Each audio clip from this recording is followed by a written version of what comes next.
ഗ്രാമിക ന്യൂസിലേക്ക് സ്വാഗതം.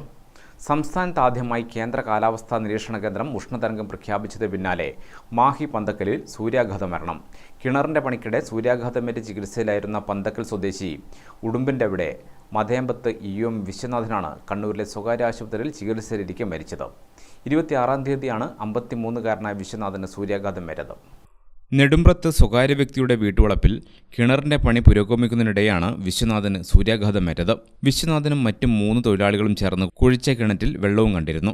തുടർന്ന് കിണറിന്റെ പടവ് കെട്ടുന്നതിനിടെയായിരുന്നു സൂര്യാഘാതമേറ്റത്. കുഴഞ്ഞു വീഴുമ്പോൾ വിശ്വനാഥൻ കിണറ്റിലായിരുന്നില്ല. ഉടൻ തന്നെ പള്ളൂരിലെ സർക്കാർ ആശുപത്രിയിൽ എത്തിച്ചു. പ്രാഥമിക ശുശ്രൂഷകൾക്ക് ശേഷം തലശ്ശേരി ഇന്ദിരാഗാന്ധി സഹകരണ ആശുപത്രിയിൽ പ്രവേശിപ്പിച്ചു. സ്ഥിതി ഗുരുതരമായതിനാൽ പിന്നീട് കണ്ണൂർ ബേബി മെമ്മോറിയൽ ആശുപത്രിയിൽ പ്രവേശിപ്പിക്കുകയായിരുന്നു. എന്നാൽ ഞായറാഴ്ച പുലർച്ചെ 2:45 ആയപ്പോഴേക്കും മരണം സംഭവിക്കുകയായിരുന്നു. പ്രജിഷയാണ് വിശ്വനാഥന്റെ ഭാര്യ. വിഷ്ണുപ്രിയ, വിനയപ്രിയ എന്നിവർ മക്കളാണ്. പാലക്കാടാണ് കേന്ദ്ര കാലാവസ്ഥാ നിരീക്ഷണ കേന്ദ്രം ഉഷ്ണതരംഗം പ്രഖ്യാപിച്ചിട്ടുള്ളത്. കൊല്ലത്തും തൃശ്ശൂരും ഉഷ്ണതരംഗ സാധ്യതയും നിലനിൽക്കുന്നുണ്ട്. അതീവ ജാഗ്രതാ നിർദ്ദേശമാണ് പുറപ്പെടുവിച്ചിട്ടുള്ളത്. ഗ്രാമിക ന്യൂസ്, തലശ്ശേരി.